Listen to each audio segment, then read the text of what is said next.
podcast, we are with Vijay Bhaskaran, a 19-year-old boy who's traveling all the way from Jammu to Singapore, and that too on cycle. And we are going to talk about how he got inspired and what are the other interesting facts which is getting to know every day while he is traveling. So, Vijay, okay, now Vijay, I would like to first ask you what inspired you to take up this expedition? Yeah. This is Vijay Bhaskaran. So, as I'm traveling across the globe by road on cycle, it's been I've been traveling from the last 4 years solo, and today I'm 19. So you can say I'm traveling since when I was 15. And we had a culture in our family to travel like at least twice in a year. But there I can't do everything with when I'm traveling with my parents. Like if you want to go that side, you can go and anyhow, and you can't do all those things. So I always wanted to do something solo where I'm completely individual, I'm completely independent, like I can do whatever I want to. So I did first my solo trip to Delhi. Like I said, Mama, I have a championship in Delhi as I'm a boxer. So I said, Mama, I need 5,000 rupees. She said, okay, just take this. And then I went there and I came back and I said, Mama, I just went for a solo trip. It was not a championship.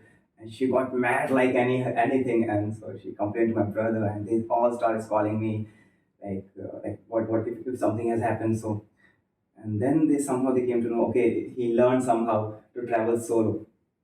So That was on cycle? yeah, no, that was on like bus. I took a sleeper bus to Delhi. It's just 12 hours from my home. And then this journey started, like as you asked, what inspired me to do this traveling. It's not about environment, it's about traveling. So I always wanted to explore solo, so that I'm completely independent and individual as well. To go anywhere, to take a halt for if I want to take a halt for 1 hour, 2 hour, or for a whole day. So I'll be able. So that's why I just did this solo expedition. Okay. Now, the thing is what exactly will be the roadmap for your travel? And how long it will take for you to travel over this? The destination, what you have thought about Yeah. it, Jammu to Singapore. How long it will Like I have given 3 years of my life to this journey, Jammu to Singapore, in which first I'm going to cover whole India, then Myanmar, Thailand, Cambodia, Malaysia, and Singapore. Okay. So this will be the route. Yeah. Fine. So where you started from Jammu. Yeah. Now, what was the first state you went to? Ladakh, Leh Ladakh. It's a UT, Leh Ladakh, Yeah. and from there I moved to Himachal. Okay. So then I would like to know ki, like you have been traveling to so many places. Right? You met so many interesting people, so much of learning going on. So can you just put some light on what exactly you have learned from this? मतलब आपने जो भी सीखा उसको आप थोड़ा लोगों को बताना चाहेंगे हमारे ऑडियंस को? अगर ऐसे हम बात करें पिछले 4 सालों में 4 वर्षों में तो बहुत कुछ सीखा है मैंने. मेरी पूरी पर्सनैलिटी यहाँ से पूरी यहाँ हो गई है. एक 19 ईयर्स ओल्ड बच्चे की जो पर्सनैलिटी होती है वहाँ से अगर आप मुझे देखेंगे तो बिल्कुल एक आपको बहुत बड़ा एक ड्रास्टिक चेंज दिखेगा. बट मैं एक बहुत बेसिक से चेंज की बात करूँगा. बेसिक सी जो मैंने लेसन सीखा है दुनिया से और बेसिक सी चीज़ को ऑब्जर्व किया है कि जो जनरली हमारे पेरेंट्स हमेशा बात करते हैं और एक इंडिया में है भी कि लड़कियों के लिए इंडिया सेफ घूमना सेफ नहीं है. आई थिंक मैंने जो ऑब्जर्व किया है कि आप लोग बस घर से गुड इंटेंशन के साथ निकलो. पूरी दुनिया, सिर्फ इंडिया नहीं, पूरी दुनिया से आपका वेट कर रही है कि आप आओ, हम आपका वेलकम करें, आपको अपने फूड से इंट्रोड्यूस करवाएं, आपके लोगों से बात मिलवाएं, आपको अपने लोकल चीज़ें बताएं. मतलब हर कोई सिर्फ आप ही का वेट कर रहा है. आप जो हॉस्पिटैलिटी वो देंगे आपको, आप कहोगे कि यार ये तो एकदम उससे अलग है जो आज तक मैंने सुना था. क्योंकि हमारे पेरेंट्स हैं जो बड़े, वो उस बेस पे बात करते हैं जो आज से 20-30 ईयर्स पहले था. क्योंकि तब रोजगार नहीं था और बहुत मार्केट होता था. आज तो एक भिखारी के पास भी टाइम नहीं है. अगर उसने आपसे 10 रुपये मांगे और आप सोचने में लगे दूं कि नहीं, तब तक वो आगे निकल चुका होगा. तो लोग बहुत हॉस्पिटलाइज हैं और आपको इतना वेलकम करते हैं, स्पेशली आप. तो हर कोई आपका ही वेलकम करने के लिए बैठा है. तो ऐसा बिल्कुल मत सोचो. मैं एक शख्स से मिला था मेरठ में एंड मैं बहुत प्राउड से कहता हूँ today he is my godfather. His name is mister Satish Jain from Meerut. तो मैंने उनसे सीखा नहीं, आज भी सीख रहा हूँ. एक्चुअली मैं लाइफ के न जाने कितने लेसन उनसे सीख चुका हूँ और आज भी हर रोज रेगुलर बेसिस पे उनसे मेरी बात होती है. मुझे हर रोज कुछ ना कुछ नया सिखाते हैं. दुनिया से रिलेटेड हो, चाहे लाइफ से रिलेटेड हो, चाहे कोई भी लेसन हो, मुझे हमेशा गाइड करते हैं. So, मैं तो हज़ारों चीज़ें सीखी. अनोखी चीज़ें तो मैंने न जाने कौन सी सीखी, मुझे याद नहीं है. कितना कुछ देख लिया, किसकी बात करूँ यहाँ पे. हालांकि वैसे तो मैंने बहुत सारी अमेजिंग चीज़ें देखी हैं क्योंकि बहुत वक्त से ट्रैवल कर रहा हूँ, बहुत जगहों पर घूम चुका हूँ. पर मैं बेसिकली बस 3 चीज़ों की बात करूँगा जिसमें से सबसे पहले मैं मेंशन करूंगा, एक मैंने गीजर देखा था, होममेड गीजर। गीजर तो नहीं कहूँगा, पर नहाने के लिए गर्म पानी करने का तरीका था, जो कि मैंने कर्नाटक के उडुपी में देखा था। वहाँ पे क्या ऐसा था कि जैसे हम जनरली रूम में गीजर कैसे होते हैं, वॉशरूम में एक गीजर ऊपर लगा होता है, जिसमें पावर लगा होता है, कुछ सिलेंडर से होता है, या दूसरा हम किसी रूम में जाके गर्म करते हैं और उठा के लाते हैं और उसको बाल्टी उठा के फिर नहाते हैं।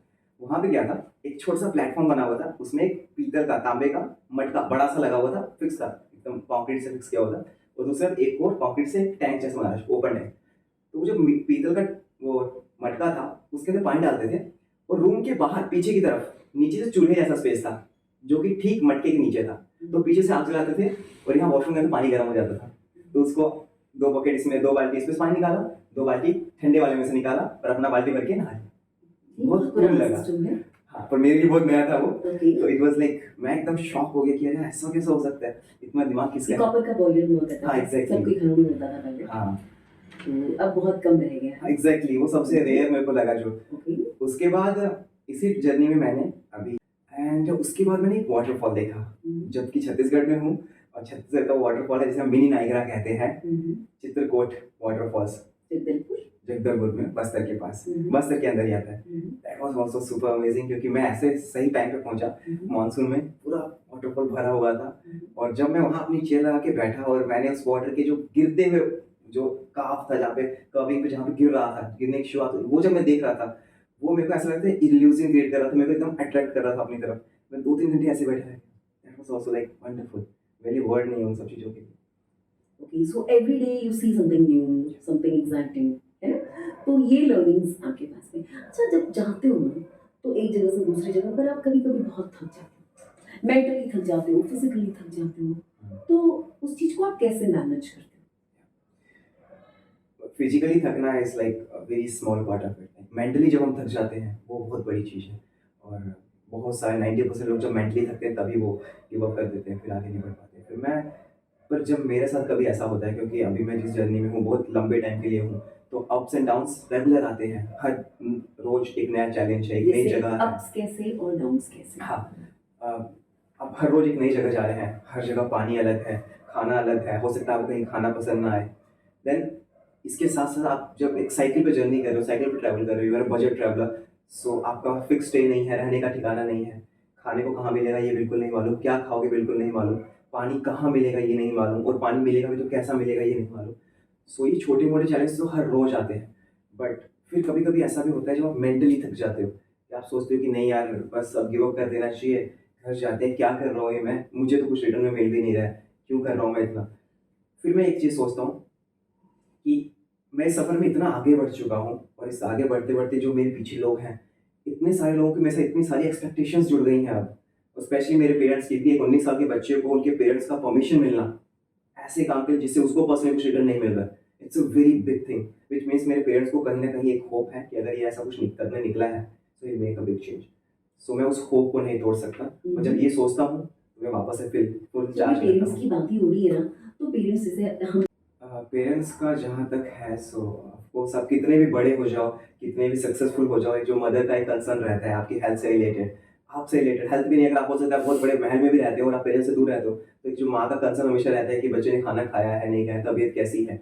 सो हाँ, वो हमेशा रहता है मेरे पेरेंट्स का भी, और जिसकी वजह से हर रोज़ अगर मेरी बात ना हो उनसे, तो फट से एकदम टेंशन में आता है कि कहाँ है, कैसा है, नहीं है।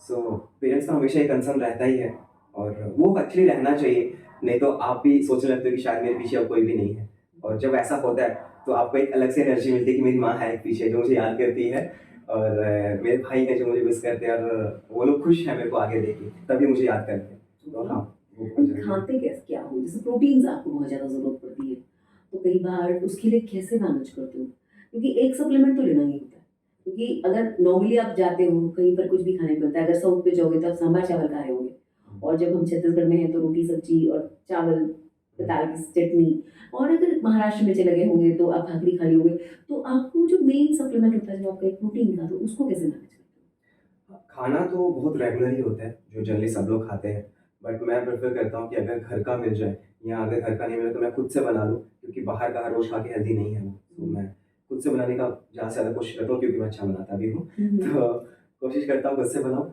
बट उसके साथ अलग से जो कैलोरीज को मेरा पूरा करेगा, जो भी अलग से न्यूट्रिशन की जरूरत है वो पूरा करेगा, उसके लिए मैं एक ब्राउन ब्रेड और पीनट बटर हमेशा अपने साथ रखता हूँ और कोशिश करता हूँ ज़्यादा से ज़्यादा जो रेगुलर बटर है उसको कंज्यूम करने का, जो कि मेरा फिर सब बैलेंस कर देते हैं ये लोग मिलके। और बनानास तो मैं चाहिए। देखिए, कई बार आप ट्रैवल करते समय आपको कहीं रहना होता है, तो ठीक है, कई बार आपको कहीं होटल में या किसी के घर पे रहते होंगे, ठीक है? और कई बार बाहर भी रहना होता है, तो आप टेंट्स में रहते हो, तो आपको डर नहीं लगता? हाँ, डर तो मैम अभी बिल्कुल नहीं लगता, क्योंकि मैं बचपन से वैसे एक माहौल में भी रहा हूँ कि जहाँ पे ये सुपरफिशियल टाइप की चीज़ों पे बिलीव नहीं करते हम लोग। पर मेरा एक और आदत बन गया है, जाकि जो कि जनरली मेरी एज के बच्चों का नहीं होता है।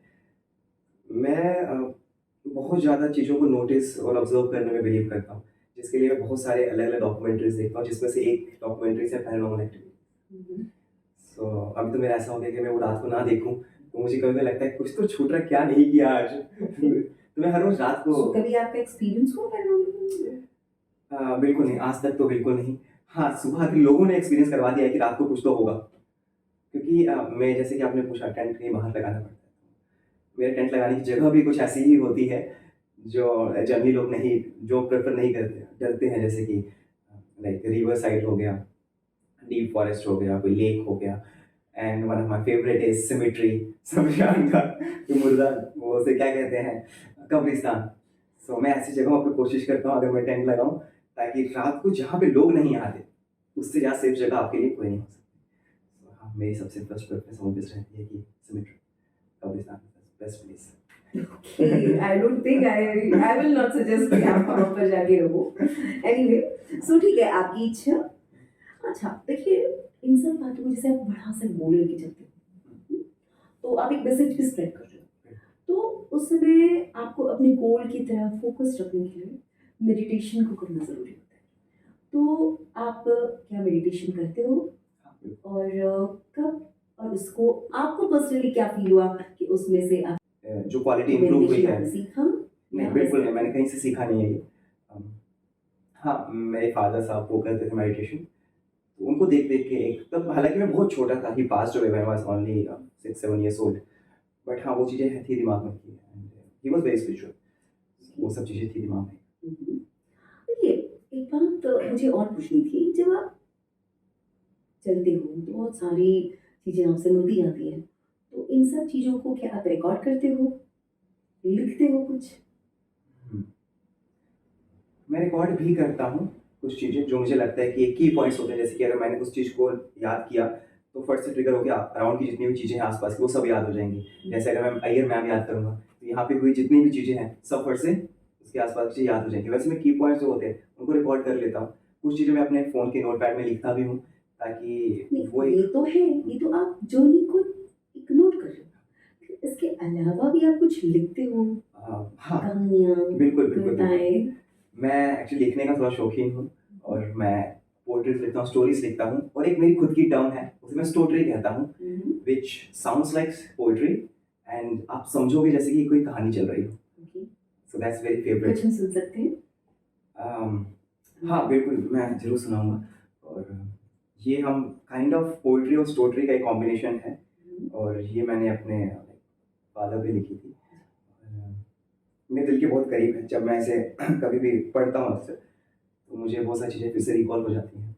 हालाँकि जब मैं भी पास हो गए, मैं इतना बड़ा नहीं था कि मुझे कुछ समझ हो क्या हो रहा है, क्या नहीं हो रहा है। बट बाय द टाइम जब मैं बड़ा हुआ, चीज़ें बदली, और फिर समझ आया कि एक फ़ादर की क्या इम्पोर्टेंस होती है लाइफ़ में। ये मैंने बहुत पहले, घंटों खेलने के बाद भी रुकता नहीं, बेड पे पड़े-पड़े उठता नहीं, तो वो एक शख्स याद आता है।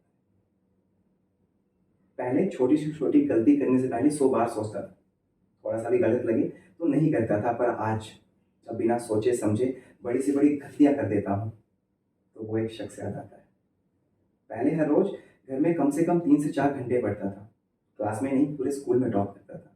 पर आज जब फर्स्ट रो की जगह सेकंड रो में बैठना पड़ता है, टॉपर ट्रॉफी के लिए मेरा नाम नहीं, किसी और का नाम अनाउंस होता है, तो वो एक शख्स याद आता है। पहले माँ दिन भर हमारे साथ रहती थी, गुस्सा नहीं, हमसे बहुत प्यार करती थी। ये बहुत एक डीप लाइन है, जो अगर आप लोग समझ सकें। पहले माँ दिन भर हमारे साथ रहती थी, गुस्सा नहीं, बहुत प्यार करती थी, आज भी करती है। पर अब जब टेंशन की वजह से छोटी छोटी बातों पे गुस्सा हो जाती है तो वही शख्स याद आता आपका जो अभी जाते हैं आप स्कूल में एड्रेस करते हैं वो एड्रेस इन स्कूल्स, तो what exactly is the message you want to give to the children? है। Like in this journey I'm working on a project called Protect Environment for Future। मेरा main motto है कि इस environment को बचाया जाए, क्योंकि अगर आप देखेंगे हम अपने रेगुलर लाइफ में बहुत सारी चीज़ें ऐसी हैं जो हम ऑब्जर्व कर सकते हैं, जो एकदम बहुत बड़ा एक चेंज दिखेगा। चाहे वो मौसम हो, बारिश देखिए जून जुलाई में आ जाती है, अगस्त सितंबर आ गया, कहाँ बारिश हो रही है। पानी जो हम पहले कुएं का पी सकते थे, मटके का पी सकते थे, आज कोई नहीं पी सकता। ठंड पहले ज़्यादा होती थी, आजकल बस 1.5 महीना मुश्किल से ठंड होती है, 1 या 2 महीना हवा उस लायक नहीं बची। बहुत सारी चीज़ें चेंज हो रही हैं। एग्जैक्टली आप बच्चों को क्या मैसेज देते हैं? तो जैसे कि पिछले 76 ईयर्स में बहुत सारी चीज़ों पे काम किया गया है इस देश को साफ करने पे। मेरा काम साफ करना नहीं है, मैं एक प्रोजेक्ट लेके चल रहा हूँ, प्रोजेक्ट एनवायरनमेंट फॉर फ्यूचर, जिसमें मैं काम कर रहा हूँ रॉ ट्रैश पे। यानी हर वो कचरा जो आपको जनरली रोड पे दिख जाता है, आज तक सबने उसको साफ किया, पर किसी ने उस पर ये काम किया ही नहीं कि हमको उसको साफ रखना है। साफ करने से ज़्यादा जरूरी है साफ रखना। जिस दिन साफ रखने लगेंगे हम लोग, वो साफ करने की जरूरत पड़ेगी ही नहीं। सब लोगों ने हज़ारों लाखों रुपए लगा दिए, चाहे कोई ऑर्गेनाइजेशन हो, गवर्नमेंट हो, फाउंडेशन हो, कोई संस्था हो, सबने साफ करने पे लगाए, झाड़ू लेके निकल गए, न जाने कितने ग्रुप्स बना दिए। लोगों को एक मैसेज चला गया कि हम लोग साफ करें ना करें, ये लोग हैं साफ करने के लिए, हम तो अपना काम करते रहेंगे। पर उसकी जगह मुझे लगता है अगर साफ करने की जगह साफ रखने पे ज़्यादा पैसे खर्च किए गए होते, ज़्यादा कैंपेन चलाई होती, तो आज जो एक दृश्य है जो आज हम देखते हैं वो इमेज बहुत अलग होती। तो मैं मेन जो मेरा मैसेज है, मैं बच्चों को ज़्यादा टारगेट करता हूँ जो 25 ईयर्स से नीचे हैं, क्योंकि हम लोग ऑलरेडी कहीं ना कहीं जानते हैं कि कचरे को फेंकने की असली जगह क्या है। अगर बड़े लोग जो है मेरी बात सुन के हो सकते थोड़ा मोटिवेट हो भी जाए, तो 1 दिन 2 दिन 3 दिन 4 दिन, मुश्किल से मुश्किल 1 हफ्ता, पर उसके बाद बैक टू नॉर्मल जो वो 30 40 50 साल से करते हैं। बट बच्चे जो कि ऑलरेडी स्कूल्स में कॉलेज में अपना कचरा कभी कॉरिडोर ग्राउंड या क्लास में नहीं फेंकते, वो डस्टबिन में नहीं फेंकते, पर उस बाउंड्री के बाहर निकलते वही करते जो बचपन से देखा है। तो मेरा सिंपल सा मिशन है, ये जो आदत स्कूल कॉलेज में है हमारी, उसको वहाँ से उठा के घर तक लेके जाना, बाकी जितनी भी चीज़ें हैं वो इन दोनों के बीच में आनी है। ओके, जब आप जाते हैं तो लोगों का रिस्पॉन्स क्या रहता है? जब आप स्कूल में एड्रेस करते हो तो कैसे रिस्पॉन्ड करते हैं बच्चे, उनके टीचर्स, या जिनको भी आप एड्रेस करते हैं वो कैसे रिस्पॉन्ड करते हैं और आप कैसे उसको फील करते हैं? जिन लोगों ने इनवाइट किया होता है वो लोग तो एकदम समझते हैं, बट उसके अलावा जो बाकी टीचर्स हैं, बाकी स्टूडेंट्स हैं, सबसे शुरुआत में उनका जो एक रिएक्शन होता है बहुत अलग होता है।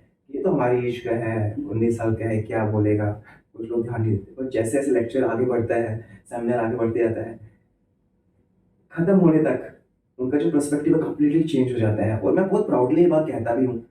इस सफ़र में मैंने अभी तक 2 इंटरनेशनल स्कूल्स का इनोग्रेशन किया है, और ऑलमोस्ट 20 to 30 स्कूल्स मेरी बताई हुई कुछ चीज़ों को अपनी स्कूल की रेगुलर जो करिकुलर एक्टिविटीज़ कहते हैं उसके अंदर ऐड ऑन कर चुके हैं, एनवायरमेंटल चीज़ों को, जिससे बच्चों को और फैमिलियर किया जाए। सो एक ये मेरे लिए बहुत प्राउड की बात है। और 2 कॉलेज ऐसे थे जो लास्ट ईयर 2 अक्टूबर को नेशनल पोल्यूशन कंट्रोल डे पे उन्होंने बड़े बड़े बैनर्स बनवाए, उस पर लोगों को अवेयर किया साफ रखने पे। उसमें एक चीज़ मैंशन की होती है, #Vijay Bhaskar. It's a very big achievement for me. मैं 150 करोड़ लोगों को चेंज नहीं कर सकता, पर 150 लोगों को तो कर सकता हूँ। मैं उस टारगेट को लेके चल रहा हूँ। अभी तक का करीब करीब आपने कितने स्कूल को एड्रेस कर रहे हैं? अगर हम कम से कम भी देखें तो 900 to 1000। That's nice. That's a good number. Yeah. Right? Okay, अब हम आपके पर्सनल बातों पे आते हैं। आपकी हॉबीज क्या होती हैं? जैसे जनरली बोलते हैं ना, बच्चों से पूछो कि आपकी हॉबी क्या है, तो मैं पूछ रही हूँ आपकी हॉबी क्या है? मेरी एक हॉबी तो है लिखना। मैं जब भी शाम से कभी बैठता हूँ तो जो मेरे को वाइब्स महसूस होती है मैं उसके अकॉर्डिंगली कुछ ना कुछ लिखने लगता हूँ। दूसरी एक हॉबी थी जो अभी नहीं है, वो था पेपर क्राफ्ट्स। और मैं बहुत खूबसूरत पेपर क्राफ्ट बनाता था, पर इस ट्रैवलिंग के टाइम में वो मैं नहीं कर पाता हूँ। उसके साथ एक हॉबी कह लो या शौक कह लो, आप कुछ भी कह सकते हो, चेस खेलने का मुझे थोड़ा शौक है। और इसमें मैं हॉबी जैसे भी लेता हूँ, जब कोई फ्री हो तो चेस खेलने लग जाता हूँ। और एक चीज़ और मैं जो करता हूँ वो है रिलीजन्स के बारे में जानना। तो आप पढ़ते हैं रिलीजियस स्क्रिप्चर्स? हाँ बिल्कुल। मैं अभी रिसेंटली मैं इस्लाम पढ़ रहा था, उससे पहले मैं क्रिश्चियनिटी पढ़ रहा था। मैं हिंदुज़म को भी पढ़ रहा हूँ, क्योंकि हिंदुज़म को कोई भी पूरा इतनी जल्दी नहीं पढ़ सकता, आपको उम्र निकल जाती है, तो बहुत सारी चीज़ें उसमें पढ़ने को। फिर मैं जूडिज़म पढ़ रहा था। मेरे God father is a Jain, तो मैं उनसे अक्सर जैनिज़्म के बारे में पूछता रहता हूँ, क्योंकि मैं चाहता हूँ कि जो मेरे को बचपन से बताया गया है रिलीजन के बारे में, बिकॉज ऑफ माई बैकग्राउंड, या जो हमें बताया गया है दूसरों के बैकग्राउंड के बारे में, वो सब कुछ छोड़ के न्यूट्रल माइंड सेट के साथ मैं ये जानूँ कि स्पिरिचुअलिटी क्या है, रिलीजन क्या है, और जो हम कहते हैं प्रीचिंग, जिसे हम कहते हैं साधना, वो क्या है। तो मैं इन चीज़ों को अलग अलग तरीके से बिलीव करते हो गॉड पे? मैं एक्चुअली मैं ऐसा कहूँगा कि किसी एक स्पेसिफिक नाम पे बिल्कुल बिलीव नहीं करता। मैं मैं सुप्रीम जैसी चीज़ों पे तो नहीं करता, मैं एक पावर पे बिल्कुल बिलीव करता हूँ, वो सुप्रीम पावर है। और जैसे ही हम मैथ्स को सॉल्व करते हैं ना, मैंने इस पावर को सॉल्व किया है ड्यूरिंग जब मैं कहीं शांति पर बैठता हूँ, तो मैंने इसको एक अपने हिसाब से सॉल्व किया है। और मेरे हिसाब से मेरा सबसे बड़ा सुप्रीम पावर मेरे अंदर बैठा हुआ है। और अगर आप हमारे स्कॉलर्स को भी सुनेंगे, स्कॉलर्स को सुनने की जरूरत भी नहीं है, आप अपने बड़े लोगों को भी सुनेंगे, तो सब लोग यही कहते रहेंगे कि आपका ईश्वर आपके अंदर है। ये ब्रह्मन कहते हैं इसे। हाँ बिल्कुल। और अगर आप दुनिया की सबसे पहली साधना जिसे हम कहते हैं ना, कि टेक्निक क्या थी, अगर मैं आपसे पूछूं तो बिल्कुल किसी मूर्ति के सामने बैठ के कोई नहीं करता था, किसी मजार में नहीं जाता था, किसी ईदगाह में नहीं जाता, किसी चर्च में नहीं जाता। That was meditation. तो वो आप करते हो और वो मेडिटेशन क्या किस लिए करते हैं हम लोग? खुद को जानने के लिए। अपने अंदर की भगवान को यूनिवर्सल Exactly. ऑमनीप्रेजेंट भगवान से। मैं उस पर बहुत ज़्यादा बिलीव करता हूँ। ओके, अब आप आते हैं 5 सवालों पे। आप फटाफट इन 5 सवालों के जवाब देंगे मुझे, ठीक है? Favourite person? Was my father. Okay, favourite book? वैसे तो बहुत सारी बुक्स हैं, पर एक मैं गौर गोपाल जी को बहुत सुनता हूँ, तो उनकी एक बुक है द सीक्रेट ऑफ माइंड। मैं उसमें बहुत ज़्यादा पढ़ता हूँ। मैं 2-3 बार पढ़ चुका ऑलरेडी। And favourite song?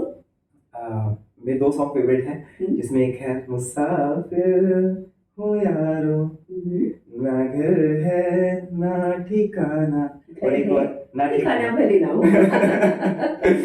हाँ। चलिए, और कोई फेमस कोट जो आपको फेवरेट लगे? बिल्कुल।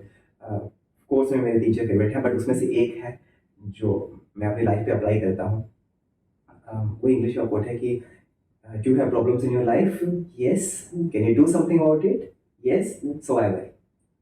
Do you have problems in your life? Can you do something about it? No. So I worry. इसका मतलब है कि अगर आपकी लाइफ में प्रॉब्लम्स हैं, हाँ, आप उसके लिए कुछ कर सकते हो, सॉल्व कर सकते हो। का है? जी हाँ, बिल्कुल। एक्चुअली राजनंद स्वामी का है, और ये गौर गोपाल जी अक्सर बोलते हैं। हाँ जी, बिल्कुल। तो मैं इसको अपने लाइफ में अप्लाई करता हूँ। अच्छा, और फेवरेट फूड? फेवरेट फूड अभी तो मैं एकदम कह सकता हूँ कि मेरे हर स्टेट में एक फेवरेट फूड है। और कुछ एक फेवरेट है नहीं, बट मेरी मम्मा का बनाया हुआ राजमा, क्योंकि वैसा कोई बना ही नहीं पाता, क्योंकि उनका राजमा कम खाता, उसमें ग्रेवी ज़्यादा खाता हूँ, तो वो अक्सर मैं मिस करता हूँ। Okay, now the next question is like, see, traveling means it requires a lot of expense. तो आपकी जो expense है वो कैसे मीट होती है? हाँ, एज अ 19 खुद से मैं अभी फिलहाल कुछ मेनली कुछ नहीं करता, सो मेरी फैमिली उसको फुल सपोर्ट कर रही है, एंड लोग भी बहुत ज़्यादा सपोर्ट करते हैं, तो लोग भी जहाँ तक हो सके सपोर्ट करते हैं, और मेनली मेरी फैमिली दे आर वो लोग पूरा सपोर्ट कर रहे हैं इसमें। और ये मेरे लिए, और भी मैं चाहता हूँ सबको पता चले कि मेरे लिए इसलिए भी बहुत प्राउड की बात है कि आजकल के ज़माने में जहाँ सब पेरेंट्स सोचते हैं उनका बच्चा कमाने लग जाए, वहाँ सेटल हो जाए, वो करने लग जाए, वो एक ऐसे चीज़ पे इन्वेस्ट कर रहे हैं जिसमें उनके बच्चों को बेशक कुछ ना मिले, पर दुनिया को बहुत बड़ा फायदा होने वाला है। It's very proud moment for me जब मैं ऐसा कहता हूँ। Good, okay, now like last time आपने किया भी होगा, लेकिन अगर आपको ऐसा कुछ मौका मिले कि आपको अकेला कोई मैसेज देना है, मतलब वो कोई और इवेंट के साथ आपका जुड़ा हुआ नहीं है, एक इवेंट बना है सिर्फ विजय भास्करन के लिए, और वो स्टेडियम है जिसमें 4-5 लोग बैठे हुए हैं, और आपका अकेला इवेंट है, मतलब दैट इवेंट इज फॉर विजय, तो उसमें आप क्या मैसेज देना चाहते? ये मैसेज मेरे किसी प्रोजेक्ट से रिलेटेड नहीं है, जो चीज़ मैंने सीखा है इस जर्नी में मैं वही बोलूँगा, और वो ये है कि हम लोग अक्सर मुफ्त की चीज़ों की वैल्यू नहीं करते, पर मैंने इस जर्नी में सीखा है कि जो चीज़ें हमें फ्री में मिली है आज तक, दुनिया में उससे ज़्यादा कीमती कुछ नहीं है। माँ बाप का प्यार फ्री में मिलता है, उसके लिए कुछ पे नहीं करते, पर दुनिया में उससे ज़्यादा वैल्यूएबल घर पे मुफ्त का खाना मिलता है ना, तो क्या वो जो माँ बाप का हाथ का खाना है माँ के हाथ का, क्या उससे कीमती कुछ है? मार्केट में कितने भी बड़े रेस्टोरेंट में 5 स्टार में बैठ जाओ, हयात में बैठ जाओ 5 स्टार है, क्या वो खाना मिलेगा जो माँ बाप के हाथ का है? इसमें मैं अपना प्रोजेक्ट का भी ऐड कर दूंगा, जैसे कि हमारा पर्यावरण एनवायरनमेंट, उसने हमें क्या नहीं दिया? रहने को जगह दी, खाने को खाना दिया, पीने को पानी दिया, जिंदा रहने को ऑक्सीजन दिया। तो जो चीज़ें हमें मुफ्त में मिल रही हैं, ऐसा नहीं है कि उसकी वैल्यू नहीं है। दुनिया में सबसे ज़्यादा कीमती क्या है? जो मुफ्त में मिला है। आप सब कुछ खरीद सकते हो, प्यार को नहीं खरीद सकते। तो उन सब की वैल्यूज एग्जैक्टली आप बताना चाहते हैं?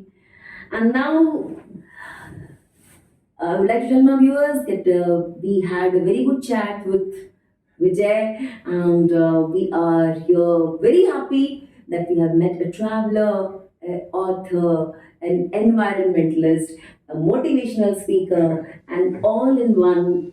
एक छोटा सा पैकेट बहुत कुछ है. And thank you Vijay for being with us. Right? Very nice to meet you.